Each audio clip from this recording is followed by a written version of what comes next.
The stars were alive with chatter, or so I thought, until the Alpha Centauri incident. As an astrophysicist at the Arecibo Observatory, I was no stranger to the hum of the universe. Pulses, beeps, and whispers from the cosmos that spoke of its vast mysteries. But this was different. This was a clear, unmistakable invitation. It began on a night that felt like any other, with the Puerto Rican skies generously clear and the stars twinkling like a celestial code waiting to be cracked. My colleagues and I had been monitoring unusual signals from the direction of Alpha Centauri, a star system just over 4 light-years away, the closest to our own. These weren't the erratic, broken patterns we usually toyed with. These were systematic, rhythmic, almost intentional.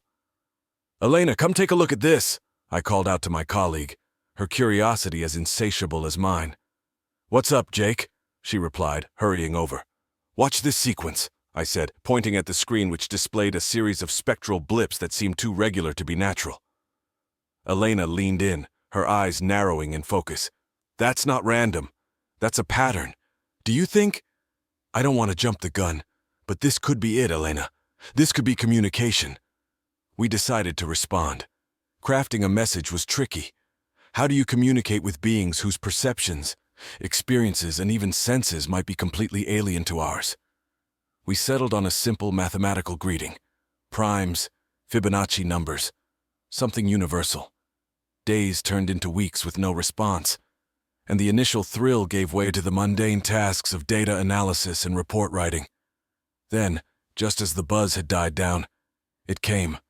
A response, not just in kind, but an invitation. "Elena, you need to see this," I shouted across the lab. On the screen, the signals had changed, forming a clear directive. Coordinates. Coordinates to a location on Earth. They were coming here. The day they arrived was like something out of a dream. The skies over the designated coordinates, a secluded part of the Mojave Desert, rippled like a disturbed pond. Then, with a flash of otherworldly light, their ship materialized. It was sleek and silent, a mirror-like surface reflecting the desert sun, almost blinding us. As the hatch opened, my heart raced. Out stepped not the grotesque, fearsome creatures of our sci-fi nightmares, but beings of breathtaking beauty, humanoid but ethereal, their skin shimmering with an iridescent glow. "Welcome to Earth," I managed, my voice steady despite the pounding in my chest. "Thank you, Jacob." The one in front spoke, her voice melodious, her eyes a mesmerizing violet. "I am Lyra, and we are pleased to make your acquaintance."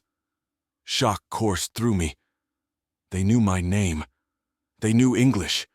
But before I could gather my thoughts, she continued. "We have watched your civilization for centuries, waiting for the right moment. We come in peace from Alpha Centauri, seeking collaboration." "Why us? Why now?" I asked, my scientific curiosity battling my awe. Lyra smiled, a gesture surprisingly comforting. "Because now is a pivotal time for your species. You stand on the brink of destruction and greatness. We wish to help guide you towards the latter." As we walked back towards their ship, where they promised to show us technology beyond our wildest dreams, Lyra leaned in, her voice dropping to a conspiratorial whisper. "There's another reason we chose to contact you, Jacob. You personally, and you'll soon find out why." The anticipation was almost too much to bear, but as we stepped into the ship, into a light so pure and bright, I knew that my life, our world, was about to change forever. Inside the spacecraft, the architecture was a symphony of technology and art, blending seamlessly into designs that suggested both advanced functionality and aesthetic pleasure. The walls throbbed with a soft light, pulsing gently as if mimicking the beat of a heart, while holographic displays hovered in the air, projecting star maps and complex equations. Lyra guided us through the corridors, which seemed to expand and contract subtly, adapting to our movements. "Our ship is alive, in a sense," she explained, seeing my fascination. "It's symbiotic, responsive to our needs and yours. It learns and adjusts." As we entered what appeared to be a central hub, the ceiling soared above us, transparent, revealing a breathtaking view of the cosmos. The stars seemed close enough to touch, a vast canvas that made me feel both insignificant and integral to the universe. "This is the astrolabe," Lyra announced, gesturing to a massive floating orb in the center of the room. Its surface was a lattice of light and shadow, constantly shifting.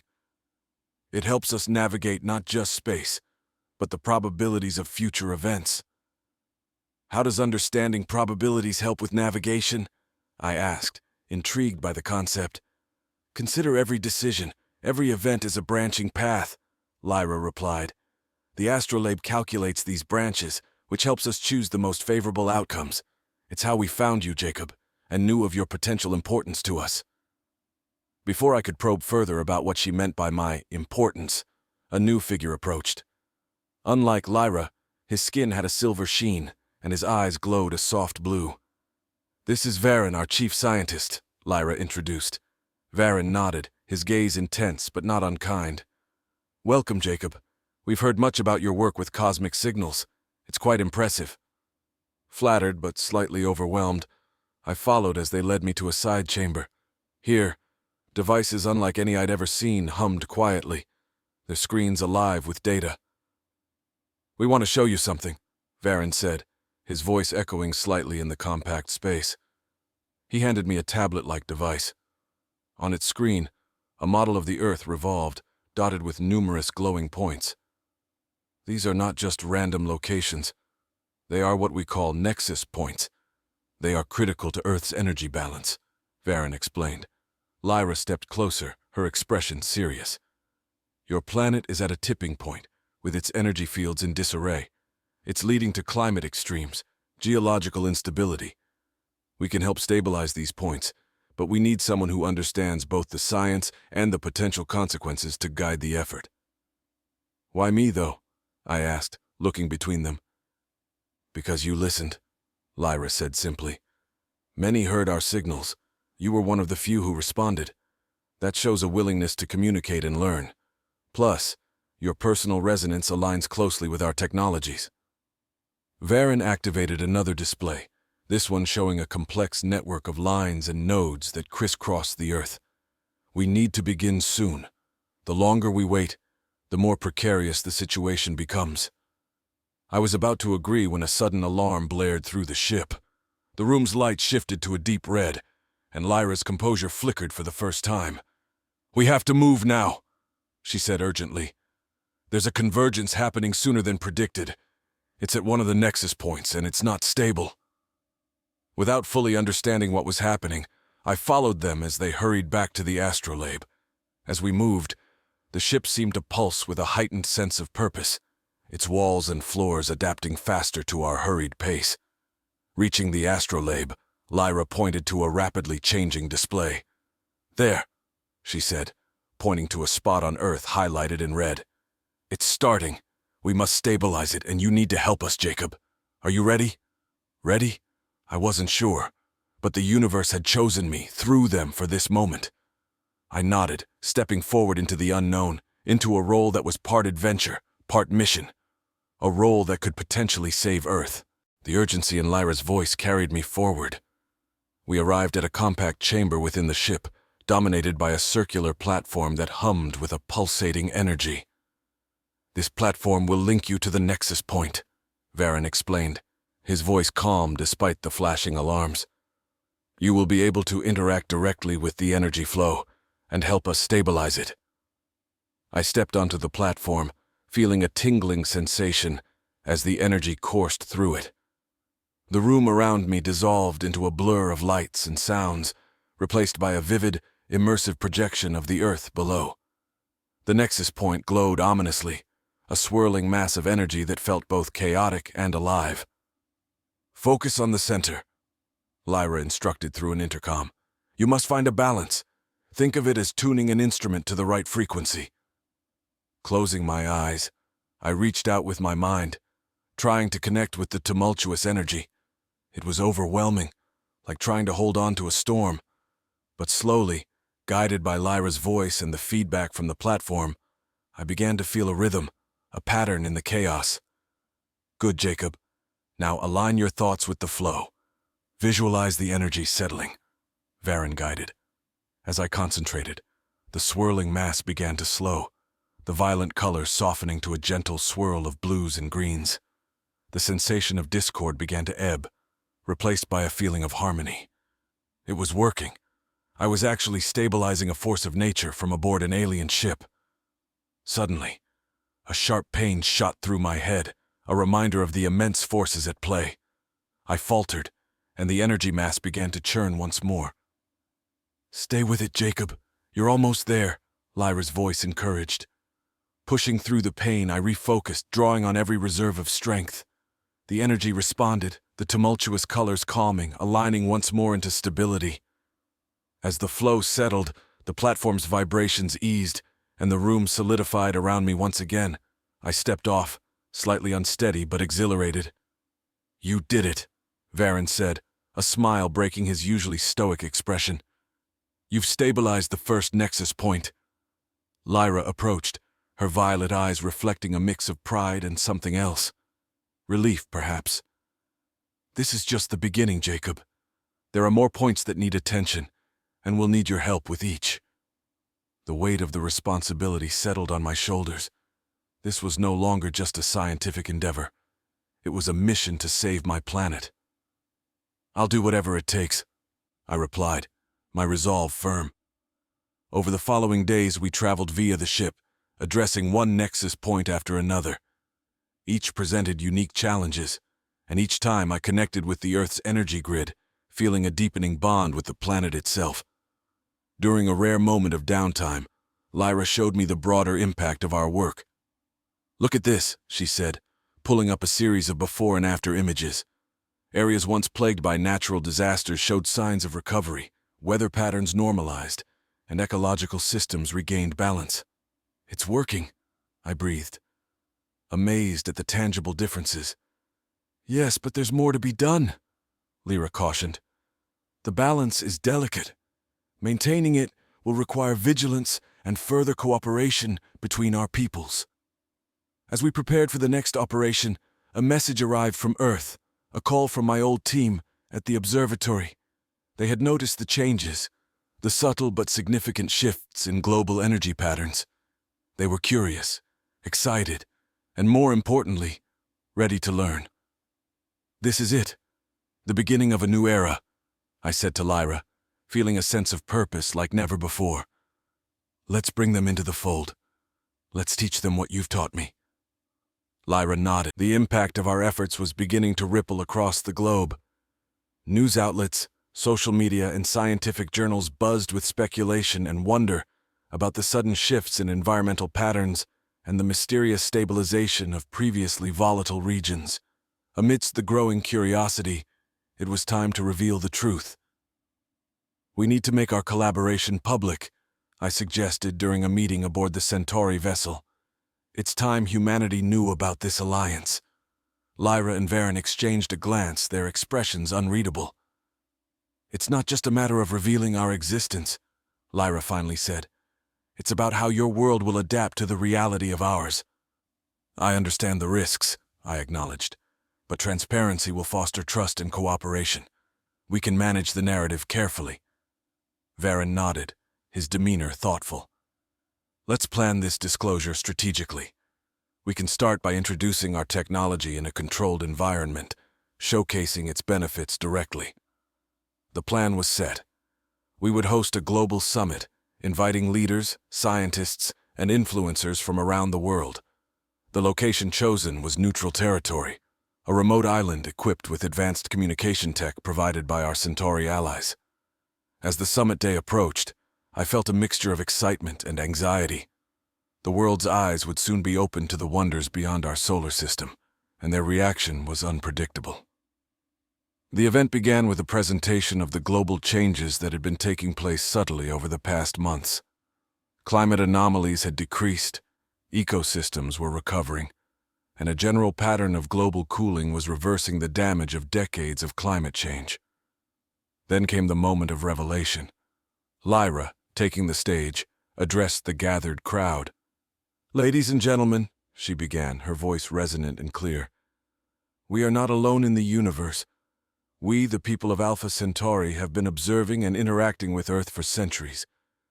We come in peace and hope to work together to ensure the prosperity of our worlds." The reaction was a mix of awe, disbelief, and a palpable sense of wonder. Cameras flashed, questions flew, and the room buzzed with the energy of a pivotal moment in human history.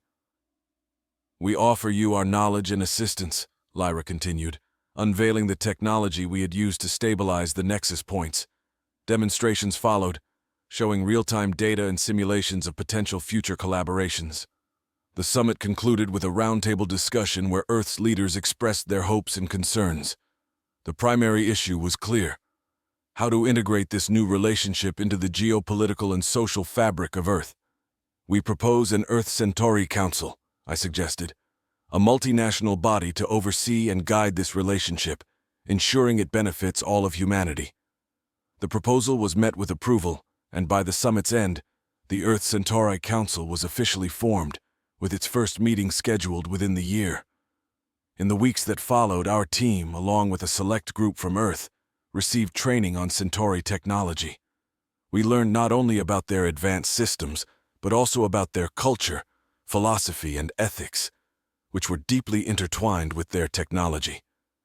One evening, as we watched Earth from the observation deck of the Centauri ship, Lyra turned to me.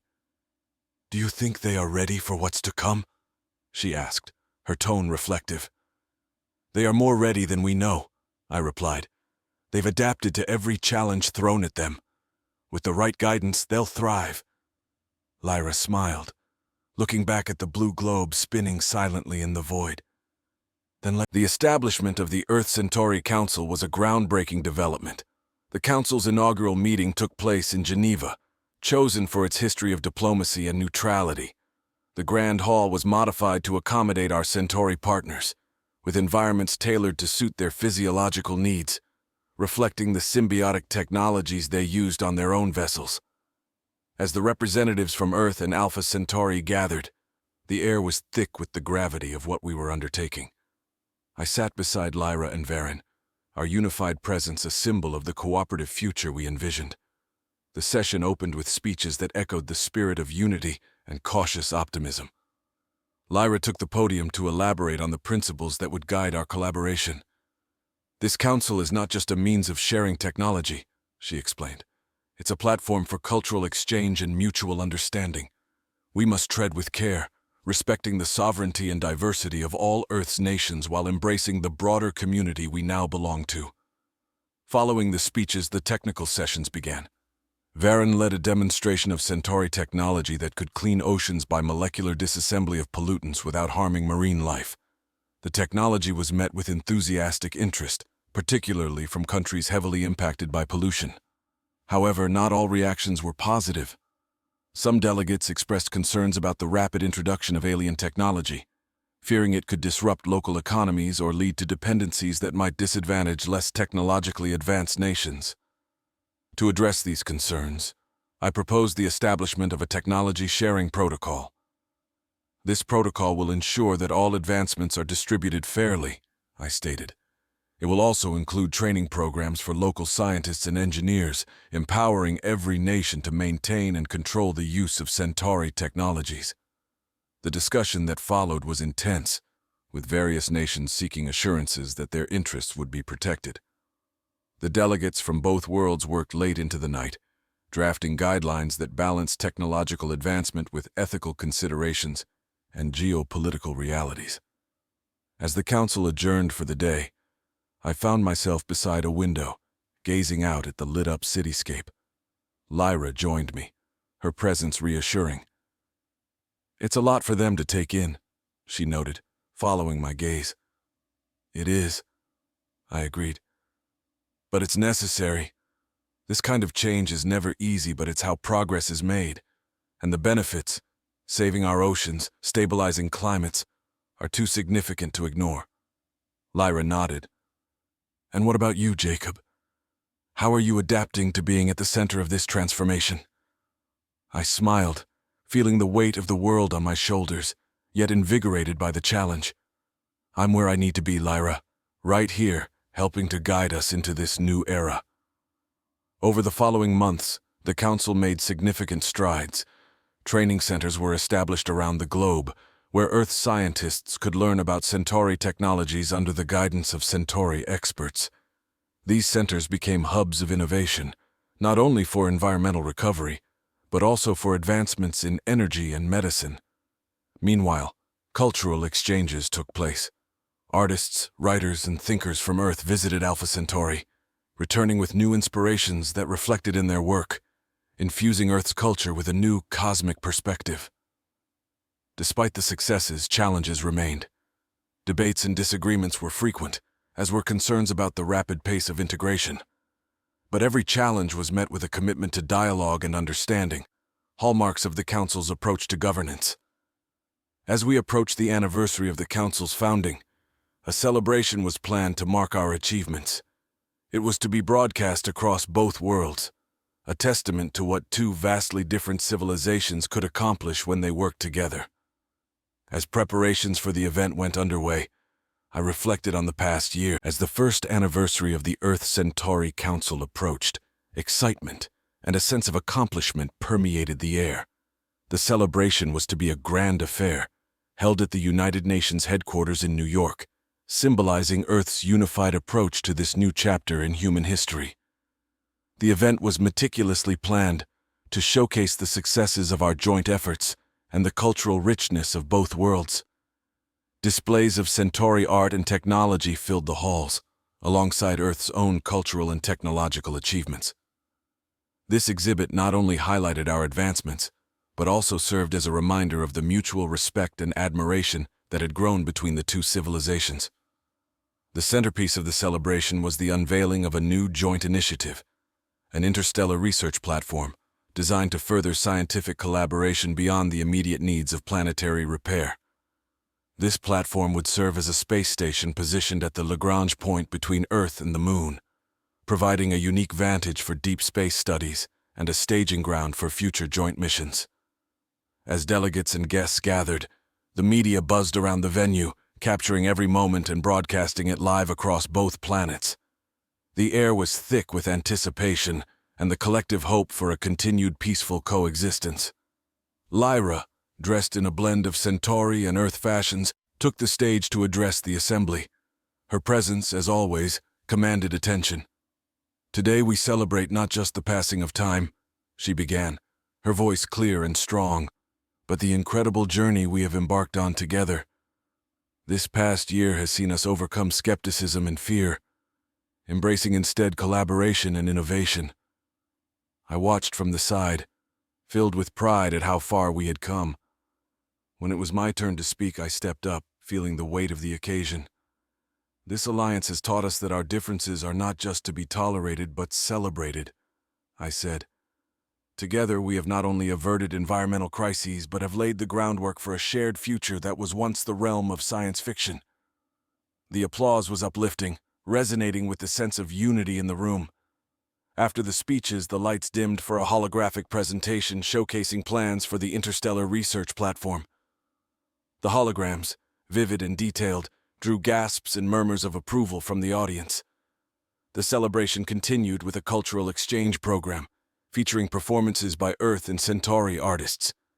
Music, a universal language, mingled in the air, creating a new symphony that was neither entirely earthly nor entirely Centauri, but something wonderfully new. As the evening drew to a close, Lyra and I stood together watching the guests. "What do you think the next year holds for us?" I asked her, curious about her perspective. "With every success, our paths intertwine more deeply," she replied thoughtfully. "The challenges will continue, but so will the triumphs. As long as we keep striving together, the future is bright." The night ended with a display of lights in the sky, not just fireworks, but also a coordinated display from the Centauri spacecraft, visible from the ground, painting the night with streaks of color and light. It was a fitting end to a day of celebration, a day that not only looked back with pride, but forward with hope. As the crowds began to disperse, I felt a deep sense of contentment and possibility. The alliance had started as a response to a crisis, but had grown into something much greater, a testament to the potential for unity and diversity, and the endless possibilities when two worlds choose to walk together into the future. As the stars twinkled above, both earthly and